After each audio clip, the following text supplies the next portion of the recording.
Hey everybody, this is Jen, your instructional designer, and I'm just going to go through a quick run through of some of the changes we've made to the English 1101 course prototype over the past couple semesters.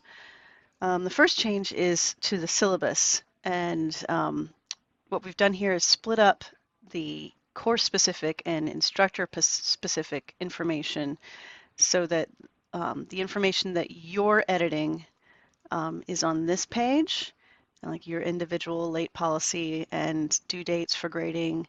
And, if you have specific materials allowed or specific policies on plagiarism, um, this will go on a much easier to read and navigate and edit page right here.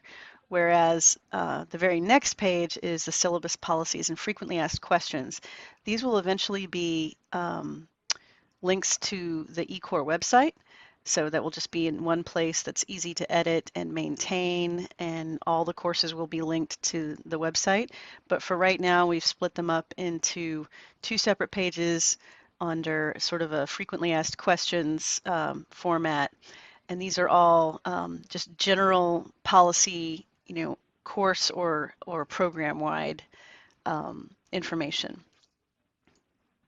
The second thing is that we have used the submodule and task descriptions to really flesh out, and guide the student as they go through the course. Each submodule has some instructions at the very beginning, and if you click on the submodule, like in grammar, you'll see the submodule descriptions at the top, and then each task has a description as well. So the practice test is first, and it says take this practice quiz to test your knowledge, then read and watch the videos below, then retake the practice quiz as many times as you need to gain proficiency. And under the test, it says you can only take this quiz once, so make sure you feel confident before attempting it. So this is just, trying to give the student more information. Similarly, in the other submodules besides grammar, we've got instructions up here, and then, they start with the readings, and then after the readings, they take a pre-discussion or pre-assignment or pre-essay quiz. And this is a quiz that they can take as many times as they like that covers the readings that it follows. And it either has 5 or 10 questions total, and they have to receive an 80 in order to move on to the discussion or the assignment or the essay in that submodule. So this pretty much makes it a requirement for the student to actually do the readings and then answer some questions to some formative assessment questions to move on to the heavier assessments. And we did this because we started a Realize It adaptive platform pilot for English 1101 back in August. And so they asked us to create a lot of formative assessment questions for pretty much every piece of content that we had. And so after we started doing that, we were like, if we pilot this, we're not going to know for sure whether it's the additional content and questions that we created or if it's the actual Realize It adaptive platform that is making an impact, if it does make an impact. And so what we did was we tried to streamline and scaffold the existing content in a way that the student could do some readings, take a quiz as many times as they like. It's the average of all of their attempts that's reflected in the grade book. So even if they start out lower, they can overlearn.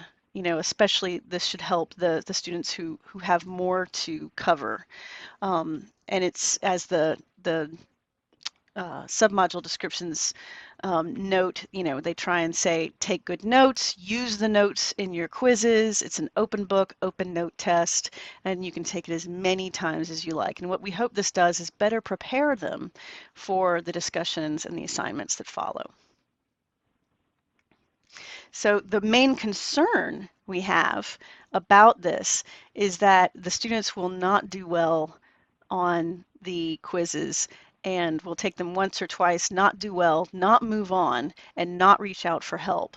So what we want you to be most aware of is, and most, communicate as well as possible to your students, is that, if they to not get discouraged, basically, that this is a learning process and not meant to penalize them, but literally a learning tool so that they can get better at the skills that these tasks then ask of them. We're open to any feedback around this. If we did think about sending intelligent agents, but unfortunately the intelligent agents can only be sent the very first time the students don't make a certain grade, or every single time they don't make that grade. And we didn't want to deluge you guys with intelligent emails.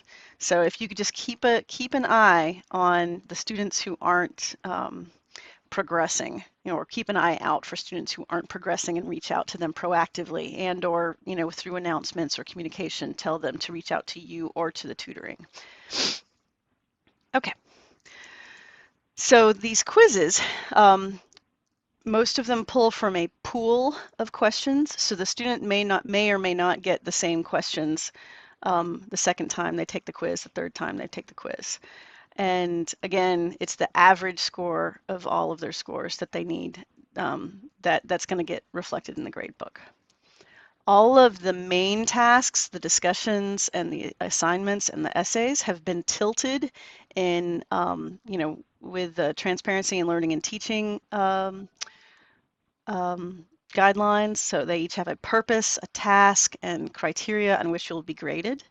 Additionally, there is a specific rubric for each of these assignments or discussions. The discussion rubrics are holistic rubrics, which you may or may not have used before. So they're much simpler, and unless the student's not doing well, they should be extremely quick for you to grade. If they're not doing well, it's sort of, there's several reasons why they could be not doing well, and it prompts you to give feedback and prompts the student to look for feedback on why they're not doing well. So the assignment 1.1 rubric and the essay rubrics, the assignment and essay rubrics, all of them are analytic rubrics that you're surely used to, but they've been specifically curated to fit the assignment or the essay that they are grading. So here, the assignment 1.1, which is paraphrasing, summarizing, quoting, it's not the same criteria that you're used to seeing. We've tried to specifically tailor it to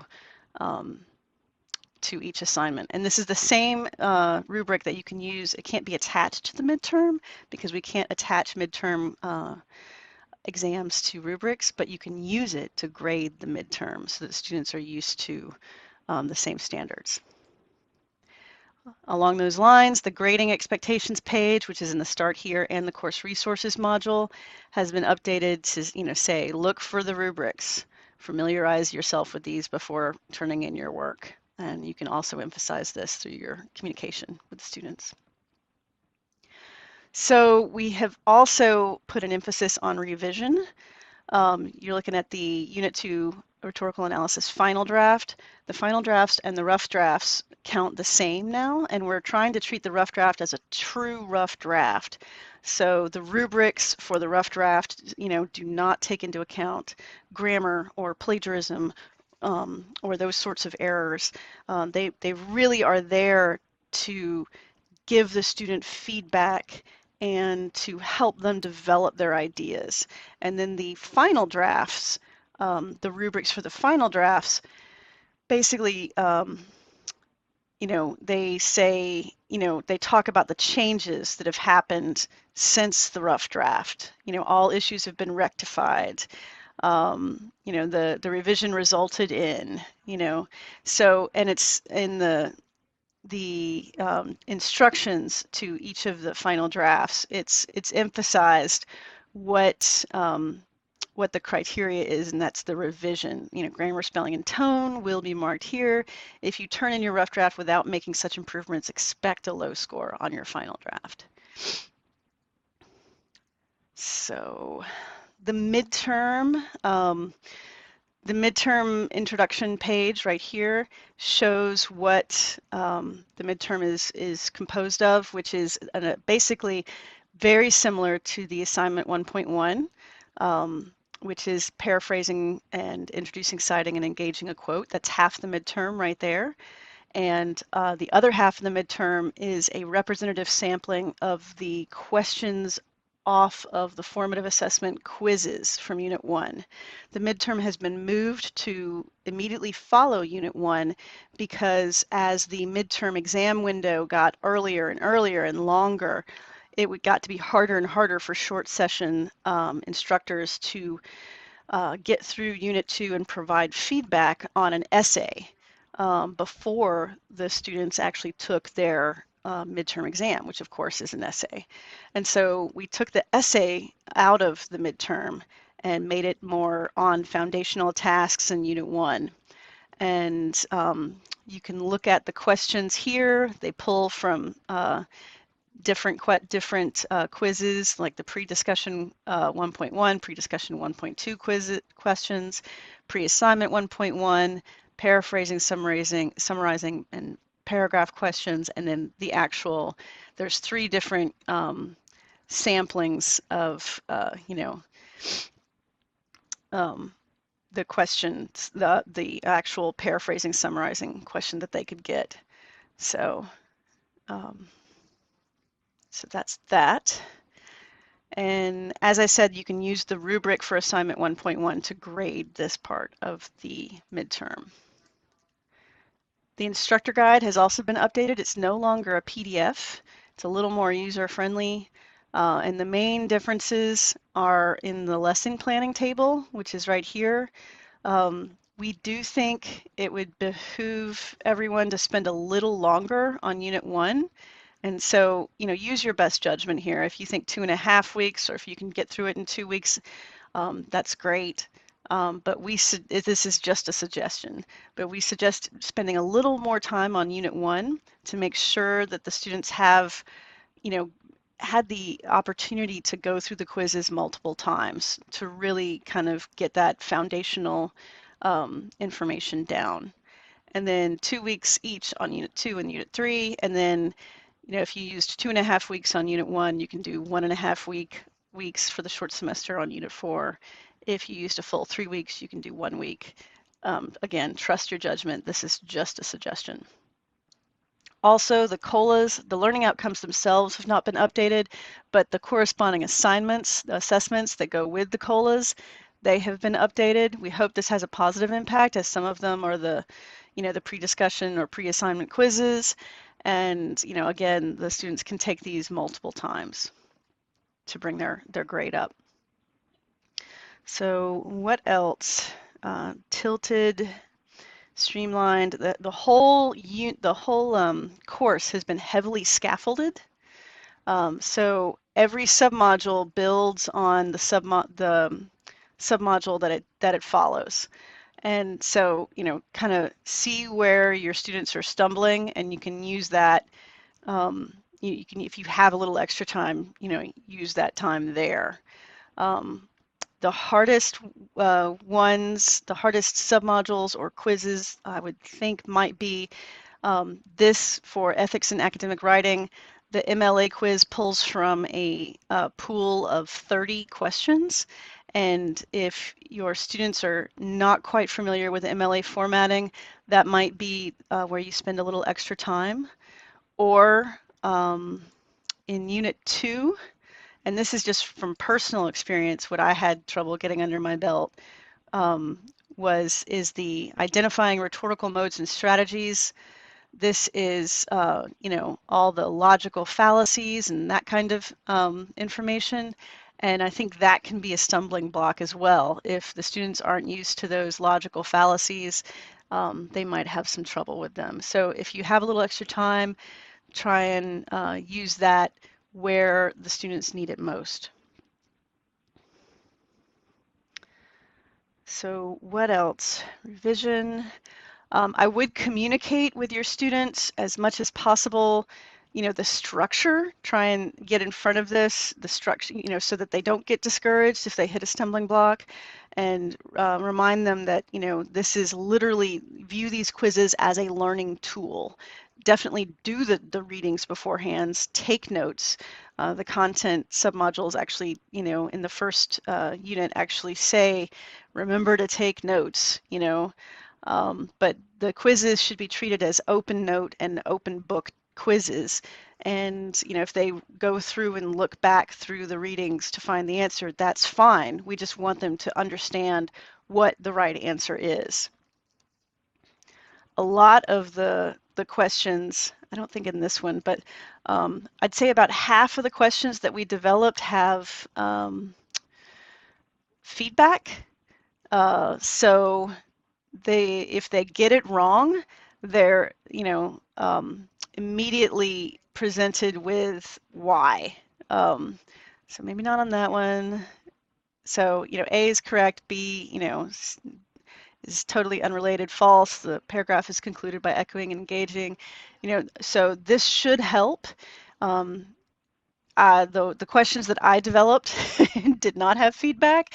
If you have feedback that you'd like to add to some questions, feel free to send that in, or if you have other suggestions and you think some questions are really muddy or unclear and not helpful, please send that in as well. But those two, the MLA module, submodule, and then the logical fallacy module is probably where I would anticipate, where I would have the most trouble. There's the most quizzes in Unit 1, and then Unit 2 and Unit 3 each have, I think, 3 quizzes. Yeah. Also the readings, the scholarly articles, and the synthesis examples have been refreshed with great examples. And then in Unit 4, there's only there's a lot more direction, but basically, we're just wanting them to write at this point. So at Unit 4, there's only one submodule of new information, which is creating an argument. Your rebuttal strategy is addressing the opposition, and there's only the one quiz for right there. And then the rest is just drafting and revising their essay. Oh, there's also in Unit 2, there's a revision quiz. In the final draft submodule of the rhetorical analysis essay. So we give them some revision resources, and then actually there's just a quick 5-minute revision quiz that just sort of hammers home, like, if I haven't made changes, then I can expect to get a low grade. Like, if I haven't really addressed the feedback that I've been given, then I haven't really revised anything.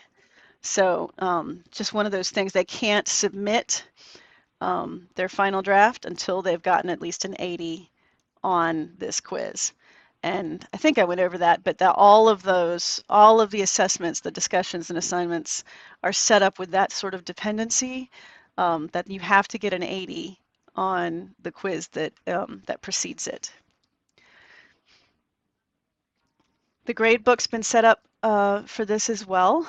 And those quizzes count for about 10% of the grammar quizzes and class assignments count for 15%, but the quizzes, the unit quizzes, the new formative assessment questions count for 10% of the grade. Class discussions are at 15, rough drafts are 25, final drafts are 25. And the rough draft, again, is a working rough draft, does not need to be in like a final submittable, kind of,